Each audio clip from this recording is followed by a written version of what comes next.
Meningitis in children. What is mean by meningitis? Infection and inflammation of the meninges surrounding the brain by direct inoculation or hematogenous spread. Meningitis means inflammation. Meninges, the membrane covering the brain and spinal cord. Infection and inflammation of the meninges by direct or hematogenous spread of microorganism is called meningitis. Epidemiology of meningitis. Meningitis can be caused by bacteria, viruses, or very rarely by fungi. In this image, you can see the normal brain and the spinal cord covered by meninges. Here you can see bacterial meningitis that is occurring in the brain and the spinal cord. The purulent discharge is seen over the brain and spinal cord. Coming to various viral agents causing meningitis. Viral meningitis is also called aseptic meningitis syndrome or aseptic meningitis. The agents are enteroviruses, which can be poliovirus, echovirus, Coxsackie virus, herpes virus 1 and 2, also varicella and Epstein-Barr virus. Paramyxovirus include mumps virus or measles virus. Then Toga virus, which causes rubella, rhabdovirus causes rabies, and retrovirus, which causes HIV. All these infections can cause viral meningitis. Viral meningitis is also called aseptic meningitis or aseptic meningitis syndrome. Next agent causing meningitis is bacteria, resulting in bacterial meningitis. Common organisms are S. pneumonia, N. meningitis, and H. influenza type B or Hib. Hib bacterial meningitis has decreased dramatically as a result of Hib vaccination among children. The most frequent pathogen varies according to age of the child. The common pathogens are these three, but it varies according to the age of the child. From 1 month to 3 years, the common organisms are GBS, that is Group A, Beta Hemolytic Streptococcus, Gram-negative bacilli, S. pneumonia, and N. meningitis. 3 months to 12 years, it includes S. pneumonia, N. meningitis, GBS, and Gram-negative bacilli. 3 to 10 years, S. pneumonia and N. meningitis. 10 years to 19 years, it is the N. meningitis. That is 55% of cases are caused by N. meningitis. 1 month to 3 months, it is the GBS most common. 3 months to 3 years, S. pneumonia. 3 years to 10 years, S. pneumonia again. And 10 to 19 years, it is N. meningitis. Coming to fungal causes of meningitis. It is very rarely in healthy people, but in immunocompromised people, like people with HIV or other form of immunodeficiency or suppression, it may be common or it can occur. The agents are Cryptococcus neoformans, Candida, and H. capsulatum. Coming to pathophysiology of meningitis. The most common cause of meningitis is bacterial meningitis. The brain can get inflamed due to local spread or hematogenous spread. Then, in case of local spread, there will be nasopharyngeal colonization of bacteria. It may invade or it may access directly into the brain tissue. Once it enters the blood, there will be in multiplication of bacteria inside the blood vessels of the brain tissue, causing bacteremia. This bacteremia causes endothelial cell injury or damage of the endothelium of the blood vessel. Hence, there is easy access into the meninges because the meninges, the blood vessels enter the subarachnoid space through the meninges. So, once the blood vessel is inflamed, there is easy access for inflammation of the meninges. Once the meninges is inflamed or infected with the bacteria, there will be subarachnoid space inflammation. Due to the subarachnoid space inflammation, there is obstruction to the free flow of CSF or there is increased CSF outflow resistance. Once the CSF flow is obstructed, that will result in a condition called hydrocephalus. Then, due to accumulation of CSF within the hydrocephalus, there will be leaking of CSF into the brain parenchyma causing interstitial edema or cerebral edema. Cerebral edema causes increased intracranial pressure, which will further decrease the cerebral blood flow. Thus, that is one cascade of events. Then, due to endothelial injury inside the cerebral blood vessel, there is increased blood-brain barrier permeability. As a result, there is vasogenic edema or increased influx of fluid that will further leads to increased intracranial pressure. Then here, due to subarachnoid space inflammation, since the blood vessels are passed through the subarachnoid space into the brain parenchyma, there will be cerebral vasculitis or inflammation of the blood vessel supplying the cerebrum. That may lead to inflammation of the blood vessel may lead to cerebral infarction, which further decreases the cerebral blood flow. Once again, colonization of bacteria in the nasopharyngeal space result in local inversion of brain. Then once there is local inversion, there is bacteremia in the blood vessels of the brain, leading to endothelial injury. If the endothelial injury of the blood vessel occur, there will be easy access into the meninges, causing meningeal inversion. Once the meninges got infected, there is subarachnoid space inflammation that may obstruct the free flow of blood, resulting in increased CSF outflow resistance, causing hydrocephalus. Hydrocephalus causes leaking of CSF into the interstitial space or into the brain parenchyma, causing interstitial edema, resulting in increased intracranial pressure. Also, increased intracranial pressure can result from increased blood-brain barrier permeability due to endothelial injury and resulting in vasogenic edema. Then, subarachnoid space inflammation leads to release of various inflammatory mediators causing cytotoxic edema that also results in increased intracranial pressure. Vasogenic edema, interstitial edema, and cytotoxic edema result in increased intracranial pressure. This will decrease the cerebral blood flow. It can also be decreased due to cerebral infarction, which results from cerebral vasculitis due to inflammation of blood vessels within the subarachnoid space. Next, about clinical manifestation. In bacterial meningitis, preceding upper respiratory tract infections are common, or features of URTI are common. Rapid onset is usually seen in S. pneumonia and N. meningitis. Then, in addition to the previous upper respiratory tract infection, or upper respiratory tract infection will be followed by indications of meningeal inflammation. It include headache, irritability, nausea, knuckle rigidity, lethargy, photophobia, and vomiting. Fever is also seen. Then, two important signs of meningeal irritations are Kerning sign and Brudzinski sign. These are usually positive in children older than 12 months of age. In children less than 12 months or in young infants, signs of meningeal irritation may be minimal, but we can see only irritability, restlessness, decreased mental status, and poor feeding. How to elicit Kerning sign and Brudzinski sign? In Kerning sign, keep the child flat or supine and keep the hip flexed at 90 degree. Try to extend the knee. Stiffness in the hamstring muscles of the thigh will prevent extension of knee completely. That is Kerning sign. In Brudzinski sign, while trying to flex the neck of the child, the legs also will automatically flex due to meningeal irritation. That is Brudzinski sign or neck rigidity. Other clinical features include focal neurological signs like paresis or paralysis, seizures, arthralgia, myalgia, petechiae or purpura, sepsis, shock, and coma. Then increased intracranial pressure may be seen by headache, diplopia, and vomiting. If increased ICP result in brain herniation, then there can be ptosis, sixth nerve palsy, bradycardia, hypertension, and apnea. Papilledema is uncommon unless there is occlusion of venous sinuses, subdural pyema, and brain abscess. The neurological sequelae of bacterial meningitis are focal deficits, seizures, hearing loss, and vision impairment.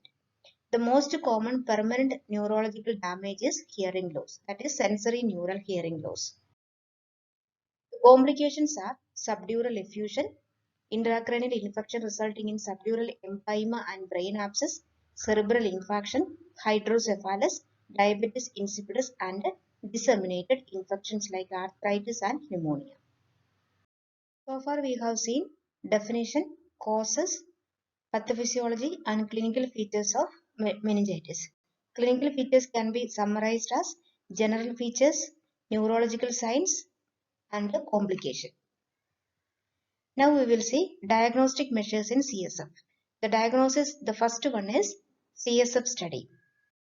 This table is usually asked as differentiate between in the examination. That is differentiate between bacterial meningitis, viral meningitis, or bacterial meningitis, viral encephalitis, or bacterial meningitis, TB meningitis, etc. So it is very important.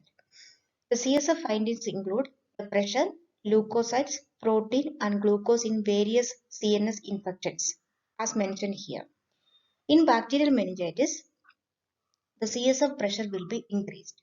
Normal CSF pressure is 40 to 80 mm of water. In bacterial meningitis, the leukocytes will be 100 to 50,000 polymorpho-neutrophils. Normal is 2 to 4 per millimeter cube. Protein, the normal will be 20 to 40 milligram per deciliter. In bacterial meningitis, it is high, that is 100 to 500 milligram per deciliter. Glucose will be less than 40. The normal value is 40 to 80 milligram per deciliter. In case of viral meningitis, the pressure may be normal or increased. Leukocytes will be less than 1000.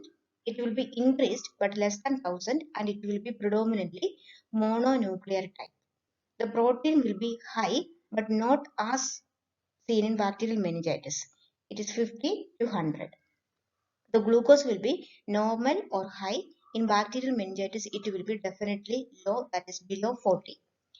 In viral meningitis, the CSF pressure is increased or it may remains normal. The CSF pressure is increased due to blockage of CSF as a result of inflammation, as we have seen in the pathophysiology.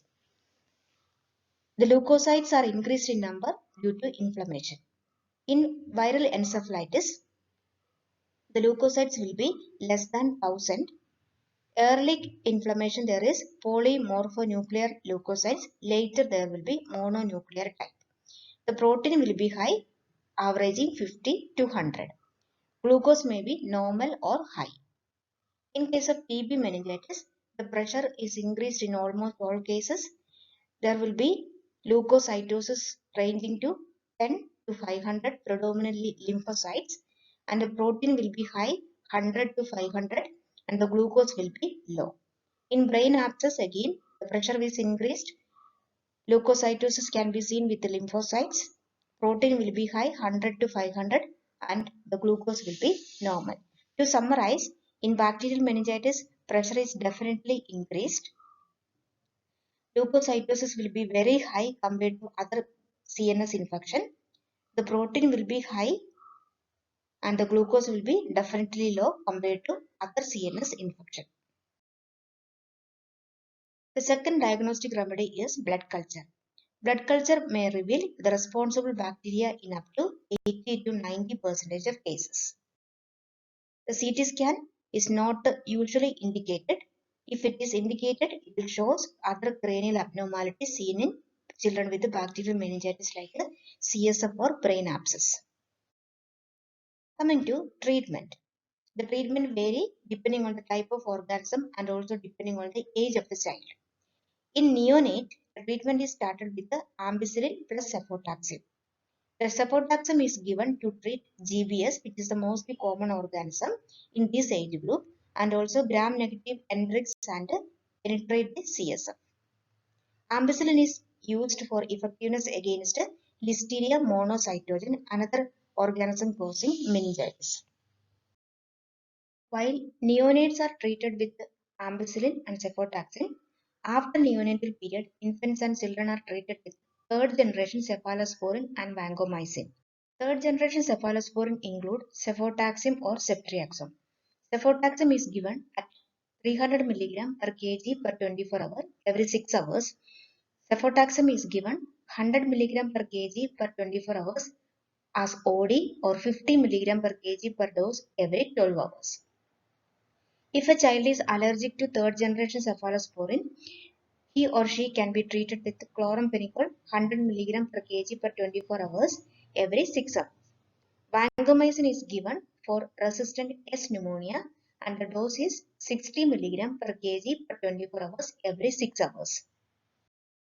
Coming to duration of treatment in bacterial meningitis, it varies according to the type of organism. S pneumonia infection, 10 to 14 days of treatment is required. If it is caused by N meningitis, 5 to 7 days, and in hip it is 7 to 10 days. Then dexamethasone has shown to decrease hearing loss in those with meningitis due to hip influenza type B.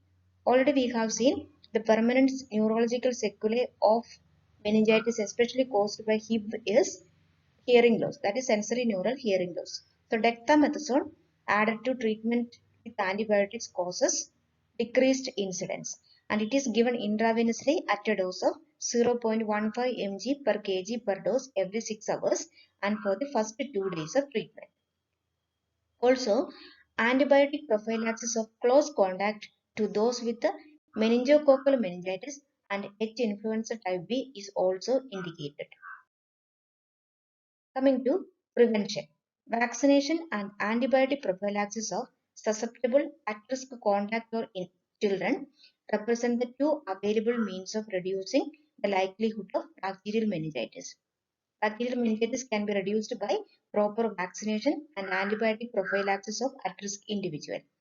Then, vaccination against Neisseria meningitidis. Two vaccines are licensed, that is Manactra and Menvio. Manactra is licensed for use in infants older than 9 months and Menvio is used for children less than 2 years of age. Vaccination against Haemophilus influenza type B or Hib. All children should be immunized with the Hib conjugate vaccine beginning at the age of 2 months of age.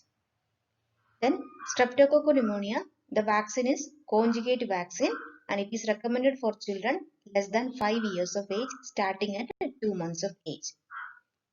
Thus, bacterial pneumonia can be prevented in children effectively by agent-specific vaccination. About important nursing intervention in these bacterial meningitis cases. Constantly assess the neurological status and vital signs. Position the patient on mechanical ventilation and give care accordingly. Assess the blood pressure of the child. It is usually monitored using an arterial line because shock may result which may precede cardiac or respiratory failure. Also, rapid IV fluid replacement may be prescribed, but always take care not to overhydrate the patient because of the risk of cerebral edema already.